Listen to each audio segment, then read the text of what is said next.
Bonjour Gilles, pour Ciné Techno, je vous parle du combo en 4K UHD et Blu-ray de Repo Man.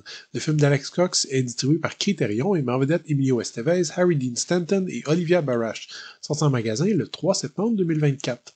À Los Angeles, dans les années 80, un jeune punk se fait recruter par une agence de recouvrement, mais sa vie prend une drôle de tournure lorsqu'il se lance à la recherche d'une mystérieuse voiture recherchée par les services secrets américains.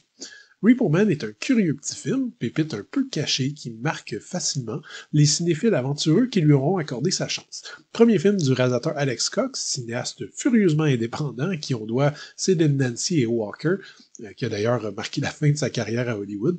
Repo Man est une adaptation libre d'un projet qu'il avait commencé sous forme de bande dessinée.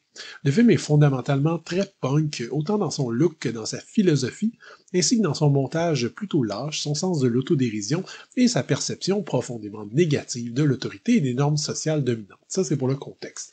Maintenant, un des gros atouts de ce film, c'est qu'il ne ressemble à rien. Bien sûr, il y a l'esthétique de décadence urbaine typiquement années 80, pensez un peu à Robocop, Miracle Mile ou Escape from New York par exemple, mais il y a aussi un sens de l'humour extrêmement pince sans rire, des dialogues absurdes, des gags visuels plus ou moins subtils et des moments de pure satire qui sont constamment joués comme si tout restait très sérieux sans jamais forcer le trait. Sans trop faire attention, on pourrait croire que le film est un thriller ou une comédie dramatique crédible, mais dès qu'on commence à placer notre attention sur ce qui se dit et sur ce qui est montré, on comprend très vite que Repo Man est une grosse farce qui mêle un paquet de thèmes et d'idées tout en parvenant du début à la fin à éviter la confusion complète.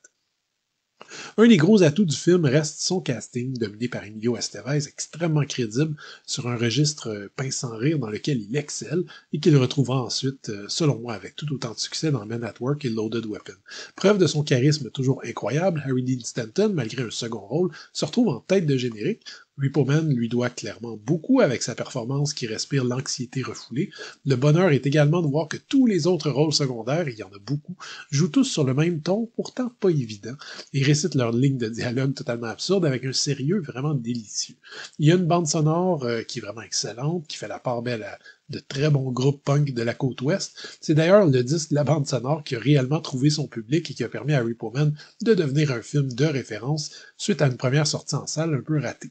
Évidemment qu'en 2024, Repo Man a pris quelques petites rides, mais clairement pas autant qu'on pourrait le croire.